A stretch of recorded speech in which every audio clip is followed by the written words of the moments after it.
आगे आपको यह भी बताऊंगा कि प्लेन क्रैश के बाद पीएम मोदी ने तुरंत गृह मंत्री अमित शाह को क्या कहा, पूरी डिटेल अब समझाएगा। अभी तो आपने तस्वीरें देख ली। इस हादसे ने पीएम मोदी को भी स्तब्ध कर दिया है। पीएम ने जैसे ही इस हादसे के बारे में सुना, उन्होंने तुरंत गृह मंत्री अमित शाह को अहमदाबाद भेजा कि आप जाओ वहां पर। अमित शाह कुछ ही घंटों के अंदर क्रैश वाली जगह पर पहुंच गए। उन्होंने अधिकारियों से हादसे की पूरी जानकारी ली। इसके बाद अमित शाह घायलों से मिलने अस्पताल भी पहुंचे। प्रधानमंत्री नरेंद्र मोदी के लिए यह हादसा उन्हें बहुत दुखी कर देने वाला रहा है। उन्होंने खुद ट्वीट करते हुए लिखा कि अहमदाबाद में हुए दर्दनाक हादसे ने हमें स्तब्ध और दुखी कर दिया है। यह शब्दों से परे दिल दहला देने वाली घटना है। आगे पीएम मोदी ने लिखा कि इस दुखद घड़ी में उनकी संवेदनाएं इससे प्रभावित सभी लोगों के साथ हैं। पीएम ने आगे लिखा कि वो मंत्रियों और अधिकारियों के संपर्क में हैं जो पीड़ितों की सहायता के लिए काम कर रहे हैं। यह हादसा पीएम मोदी के लिए पर्सनल लॉस की तरह भी है, क्योंकि इसी प्लेन में गुजरात में उनके साथी और पूर्व मुख्यमंत्री विजय रूपाणी भी ट्रैवल कर रहे थे। विजय रूपाणी अपनी बेटी से मिलने के लिए लंदन जा रहे थे। विजय रूपाणी की सीट 12 नंबर की थी। हादसे में विजय रूपाणी का भी निधन हो गया है। अहमदाबाद प्लेन क्रैश ने कई परिवारों को ऐसे जख्म दिए हैं जिन्हें वो पूरी जिंदगी नहीं भुला पाएंगे। प्लेन हादसे में जान गंवाने वालों में कोई नानी का बर्थडे मनाने तो कोई देवर की शादी के लिए इंडिया पहुंचा था, कोई बेटे से मिलने के लिए लंदन जा रहा था। इस तस्वीर को देखिए। बख्शी परिवार की ये दोनों बेटियां अपनी नानी का बर्थडे सेलिब्रेट करने अहमदाबाद आई थी। आज दोनों बहनें एयर इंडिया की फ्लाइट से लंदन लौट रही थी, लेकिन हादसे का शिकार हो गई। एक और तस्वीर को देखिए। सकीना बेन नाम की यह महिला अपनी 1.5 साल की बेटी के साथ देवर की शादी में शामिल होने के लिए 16 मई को वडोदरा आई थी। शादी में शामिल होने के बाद आज लंदन लौटने के लिए एयर इंडिया की फ्लाइट में बैठी थी। यह तस्वीर एक पिता के साथ बेटी की आखिरी तस्वीर बन गई। तस्वीर में दिख रहा शख्स लंदन में पढ़ाई कर रही बेटी को एयरपोर्ट छोड़कर लौटा ही था कि कुछ देर बाद प्लेन क्रैश होने की खबर ने उसकी दुनिया उजाड़ दी। आप सोच रहे हैं बॉस, इन लोगों पे क्या बीती होगी कि अभी बेटी अंदर गई है, अभी कोई रिश्तेदार अंदर गया है, अभी घर भी नहीं पहुंचे होंगे कि खबर आई, अरे बाप रे बाप, नहीं रही।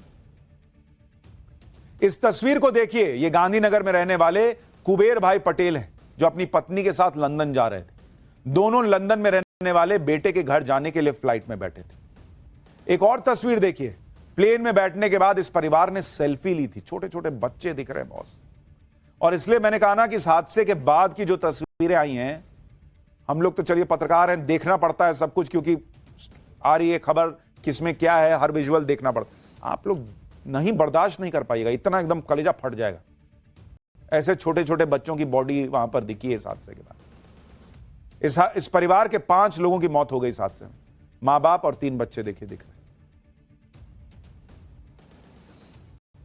हाँ, मेरी शादी था, वो अमृतसर थी और लंदन जा रही थी। हाँ, फिर हाँ बस वो 1 घंटे में समाचार आ गया को प्लेन क्रैश हो गया है, इसलिए मैं वापस अहमदाबाद के बाहर निकल गया था, तो वापस सील में आ गया। हमारी ट्रेन जा रही थी 1 बजे जा रही थी प्लेन। 1:10 की फ्लाइट थी और जा रही थी लंदन। लंदन जाने से पहले ही क्रैश हो गया प्लेन। प्लेन क्रैश की भयानक तस्वीरें देखकर यकीन करना मुश्किल है कि इसमें कोई बचा होगा, लेकिन कहते हैं ना कि इस तरह के हादसों में भी चमत्कार होता है। एयर इंडिया प्लेन क्रैश में भी ऐसा ही हुआ। ये रमेश विश्वास कुमार हैं जो ब्रिटेन के नागरिक हैं। रमेश विश्वास कुमार हादसे के बाद खुद अपने पैरों पर चलकर बाहर आए थे, जिसके बाद उन्हें अस्पताल में भर्ती कराया गया। रमेश विश्वास कुमार का परिवार ब्रिटेन में ही रहता है। वो अपने भाई के साथ भारत घूमने आए थे। दोनों एयर इंडिया की इसी फ्लाइट में थे। अनबिलीवेबल है बॉस कि इस इतने भयंकर हादसे में कोई बच गया है। आप सोचिए क्या किस्मत रही होगी इनकी। 242 लोगों में से मात्र 2 बचे हैं और उनमें एक भाई साहब को आप देख रहे हैं। आप सोचिए इतना भयंकर बम जैसा विस्फोट हुआ है और उनकी जान ही नहीं बची। वो चल के बाहर आए, देखिए ना, चल रहे हैं बॉस। इतने भयंकर हादसे में रमेश विश्वास कुमार कैसे जिंदा बचे, ये भी आपको बताता हूं। दरअसल रमेश विश्वास कुमार की सीट 11A थी, जो प्लेन के इमरजेंसी गेट के पास थी, बताया जा रहा है। एविएशन एक्सपर्ट भी कहते हैं कि इमरजेंसी गेट के पास की सीट सबसे सुरक्षित होती है। इमरजेंसी गेट के पास सीट होने की वजह से रमेश की जान बच गई। अब पता नहीं वो अचानक से दरवाजा खुल गया उनका सीट निकल के कहीं दूर जाके गिर गया, उड़ गया, क्या हुआ, जो भी हुआ, लेकिन बॉस भाई बच गया। रमेश विश्वास कुमार जिस सीट पर बैठे थे, आपको जरा उसकी तस्वीर दिखाता हूं, आपको समझ में आएगा कि किस तरह की तस्वीर थी। जरा इसको देखिए, यहां पर डालिए जरा तस्वीर। अगर आप देखेंगे इसको, आपको समझ में आएगा कि आखिर वो कैसे बच गए। रमेश विश्वास कुमार जिस सीट पर बैठे हुए थे, वो इमरजेंसी गेट के पास सीट थी, ये जरा देखिए। और इसीलिए अब उनका, अब आप जो भी कहिए कि भाई वो सीट निकल गई, दरवाजा खुल गया, जो भी हुआ हो, वो बच के वहां से निकल गए। रमेश विश्वास कुमार नाम के जो पैसेंजर इस हादसे में बचे, उन्होंने बताया कि फ्लाइट उड़ने के 30 सेकंड बाद ही बहुत तेज आवाज करने लगी थी फ्लाइट। उसके बाद प्लेन क्रैश हो गया।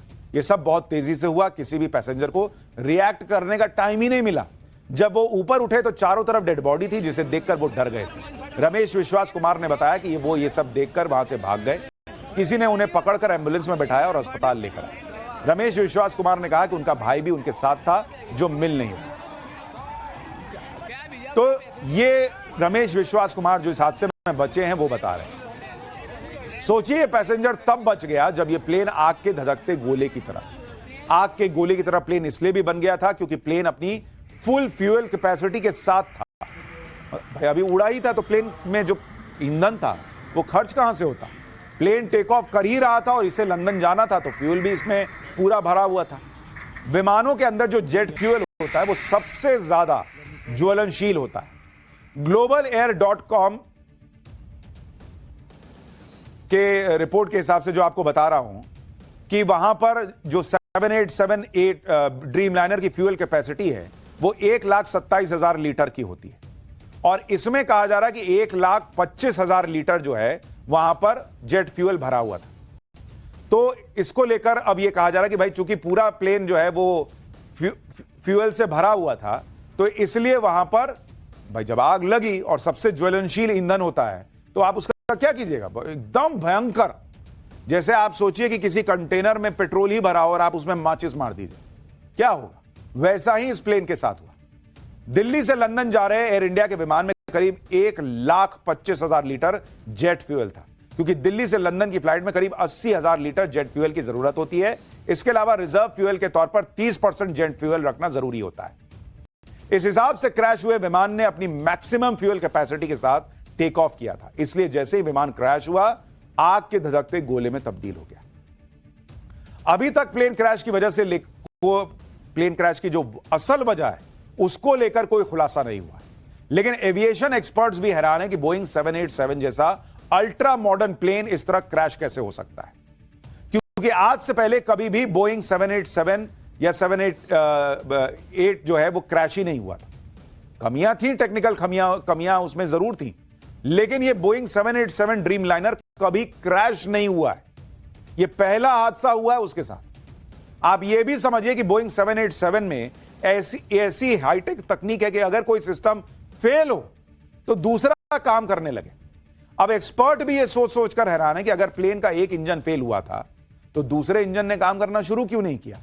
इसलिए एक्सपर्ट्स आशंका जता रहे हैं कि इस तरह का क्रैश तभी हो सकता है जब प्लेन के दोनों इंजन फेल हो गए। अगर ऐसा हुआ तो फिर यह रेयरेस्ट ऑफ रेयर का मामला होगा कि बोइंग जैसे किसी विमान के दोनों इंजन एक साथ फेल हो जाए, क्योंकि कई स्टडी रिपोर्ट के मुताबिक 100 करोड़ फ्लाइंग घंटों में, ध्यान से सुनिए, 100 करोड़ फ्लाइंग घंटों में एक बार दोनों इंजन फेल होने की संभावना होती है। मतलब रेयरेस्ट ऑफ रेयर का भी बाप है यह मामला। 100 करोड़ घंटा सोच रहे हैं आप, 100 करोड़ घंटे प्लेन उड़ेगा तब एक बार कभी ऐसा हो सकता है, और वही इसके साथ हो गया। जिस तरह से प्लेन उड़ान भरने के कुछ सेकंड बाद ही ऊपर जाने के बजाय तेजी से नीचे आने लगा, यह आमतौर पर तभी होता है जब विमान के दोनों इंजन काम करना बंद कर दें। फ्लाइट रडार 24 के डेटा से पता चलता है कि टेक ऑफ करने के बाद विमान की स्पीड 174 नॉट्स यानी 322 किलोमीटर प्रति घंटे की थी। 896 मीटर प्रति मिनट की रफ्तार से वो हवा में ऊपर उठ रहा था। यह विमान मैक्सिमम 625 फीट की ऊंचाई पर ही पहुंच पाया और उसके बाद 475 फीट प्रति मिनट की रफ्तार से नीचे गिरने लगा। टेक ऑफ के 1 मिनट के अंदर ही विमान गिरकर आग का गोला बन गया। अब सवाल यह भी उठ रहा है कि बॉस एक बात बताइए, भाई जब भी आप गए होंगे, फ्लाइट में बैठे होंगे, आप देखे होंगे कि पायलट आ जाता है और उसके बाद एक एक चीज चेक करता है, एक एक चीज। अब ये कैसे संभव है कि अभी सब चेक किया और उड़ा 60 सेकंड में गिर गया? यही पब्लिक को समझ में नहीं आ रहा है। लोगों का दिमाग झकझोर दे रहा है। आप ये भी देखिए कि विमान को उड़ा रहे पायलट का भी अनुभव कोई कम नहीं था बॉस, भयंकर अनुभवी पायलट। विमान के पायलट कैप्टन सुमित सब्बरवाल को 8200 घंटे की उड़ान का अनुभव था, 8200 घंटे की उड़ान। कैप्टन सब्बरवाल होती है तब पायलट को, और जब पायलट को लगता है कि प्लेन तो खत्म ही हो जाएगा, डिस्ट्रक्शन की तरफ बढ़ रहा है, तब वो इमरजेंसी सिग्नल देता है और मे डे बोलता है। मे डे एक फ्रेंच वर्ड है जिसका मतलब होता है मेरी मदद करो। और चूंकि इतना समय नहीं होता कि भाई आप पूरा बताएंगे कि देखो मेरा प्लेन गिर रहा है, इतना नहीं, तो कोड वर्ड बना हुआ है, मे डे बोल दिए तो समझिए कि एकदम खत्म होने वाला है मामला। तो प्लेन उड़ते, भाई प्लेन उड़ाने के पहले सब चेक हुआ, प्लेन उड़ना शुरू हुआ, जब तक वो हवा में नहीं गया होगा तब तक तो इसका मतलब ठीक रहा होगा, नहीं तो पायलट उड़ाता ही नहीं। जब उड़ा है और उड़ते मे डे बोल दिया है, उड़ते क्या हुआ, ये सोच सोच के लोगों का दिमाग फटा जा रहा है। इससे पहले कि एटीसी मे डे कॉल का जवाब तक दे पाता, विमान क्रैश। हालांकि इसमें, इस वीडियो में जो कमियां बताई जा रही हैं वो कई बार प्लेन में होती हैं कि भाई ये रिमोट नहीं काम कर रहा, एसी जो है वो ठीक काम नहीं कर रहा। दिल्ली में या देश के दूसरे हिस्सों में इतनी गर्मी है कि कई बार एसी जो है उसको इफेक्ट लेने में टाइम लग जा रहा है, लेकिन इसी वजह से प्लेन क्रैश हो गया हो ऐसा नहीं कहा जा सकता। अहमदाबाद में बोइंग 787 ड्रीमलाइनर क्रैश होने के बाद अब बोइंग कंपनी पर भी सवाल उठ रहे हैं, क्योंकि भले ही बोइंग 787 ड्रीमलाइनर आज तक क्रैश नहीं हुआ, लेकिन पिछले कुछ सालों में बोइंग के इन विमानों में तकनीकी खामियों की शिकायतें आती रही। भारत समेत पूरी दुनिया में भी कई बार बोइंग के ड्रीमलाइनर्स को मजबूरी में ग्राउंड करना पड़ा। जनवरी 2013 में बोइंग 787 ड्रीमलाइनर के लिथियम आयन बैटरी पैक में लीक की समस्या के मामले सामने आए। इसके बाद अमेरिका ने पूरी दुनिया में ड्रीमलाइनर की उड़ानों पर रोक लगा दी। भारत की डीजीसीए ने भी तब एयर इंडिया के सभी 6 ड्रीमलाइनर विमान को ग्राउंड कर दिया था कि नहीं, अभी नहीं उड़ा सकते। इसके बाद मई 2015 में बोइंग के ड्रीमलाइनर विमानों के जनरेटर कंट्रोल यूनिट्स में सॉफ्टवेयर बग का पता चला, जो पूरे विमान की बिजली को बंद कर सकता था। इससे पायलट को विमान पर से पूरा नियंत्रण खो देने का खतरा पैदा हो जाता। जुलाई 2022 में एयर इंडिया की दुबई से कोच्चि की फ्लाइट के दौरान ड्रीमलाइनर विमान के अंदर केबिन प्रेशर अचानक गिर गया, जिसके बाद फ्लाइट की मुंबई में इमरजेंसी लैंडिंग करवानी पड़ी थी। सितंबर 2024 में दिल्ली से बर्मिंघम जा रही एयर इंडिया की फ्लाइट को तकनीकी खराबी की वजह से रूस में लैंड करवाना पड़ा था। अप्रैल 2024 में बोइंग के ही एक पूर्व इंजीनियर ने दावा किया था कि बोइंग कंपनी ने ड्रीमलाइनर और 777 जैसे विमानों को बनाते वक्त महत्वपूर्ण सुरक्षा मानकों की अनदेखी की, जिसके बाद मार्च 2025 में बोइंग कंपनी के सीईओ डेव कैलहोन समेत 3 बड़े अधिकारियों ने बोइंग विमानों में आ रही खामियों की जिम्मेदारी लेते हुए अपने पद से इस्तीफा दे दिया था। यानी बोइंग 787 ड्रीमलाइनर में कमियों की बात हमेशा होती रही है, लेकिन उसका यह हादसा पहली बार हुआ है। भारत में 5 साल बाद इतना बड़ा विमान हादसा हुआ है। इससे पहले 7 अगस्त 2020 को एयर इंडिया एक्सप्रेस का विमान रनवे से फिसलकर क्रैश हो गया था। इसमें 21 यात्रियों की जान चली गई थी और 100 से ज्यादा यात्री घायल हुए थे। भारी बारिश की वजह से विमान लैंडिंग के दौरान रनवे से फिसलकर घाटी में गिर गया था, जिससे विमान के 2 टुकड़े हो गए थे। यह विमान वंदे भारत मिशन का हिस्सा था, जो कोविड महामारी के दौरान विदेश में फंसे यात्रियों को लेकर लौटा था। मई 2010 में भी भारत में बड़ा विमान हादसा हुआ था, जब दुबई से मैंगलोर आ रहा एयर इंडिया एक्सप्रेस का विमान मैंगलोर इंटरनेशनल एयरपोर्ट पर लैंडिंग के दौरान दुर्घटनाग्रस्त हो गया था। ये तस्वीरें देखिए उसकी। विमान हादसे से फिसलकर खाई में गिर गया था और आग लग गई थी। इसमें सिर्फ 8 लोग बच पाए थे, जबकि 158 लोगों की जान चली गई थी। भारत में सबसे बड़ा विमान हादसा हरियाणा के चरखी दादरी में हुआ था। 12 नवंबर 1996 को चरखी दादरी में हुए विमान हादसे में 349 लोगों की जान गई थी। इसे सबसे बड़ा विमान हादसा इसलिए माना जाता है क्योंकि इसमें एक नहीं 2 विमान शामिल थे। सऊदी अरब एयरलाइंस और कजाकिस्तान एयरलाइंस के विमान हवा में टकरा गए थे। दोनों विमान में सवार सभी 349 लोगों की जान चली गई थी। साल 2000 में पटना में भी एक बड़ा प्लेन क्रैश हुआ था। यह तस्वीरें उसी की है, जब पटना हवाई अड्डे पर उतरने से पहले ही एक विमान रिहायशी इलाके में गिर गया था और इसमें 58 यात्री मारे गए थे। दुनिया में प्लेन क्रैश की ऐसी घटनाएं हुई हैं कि लोग यकीन नहीं कर पाते।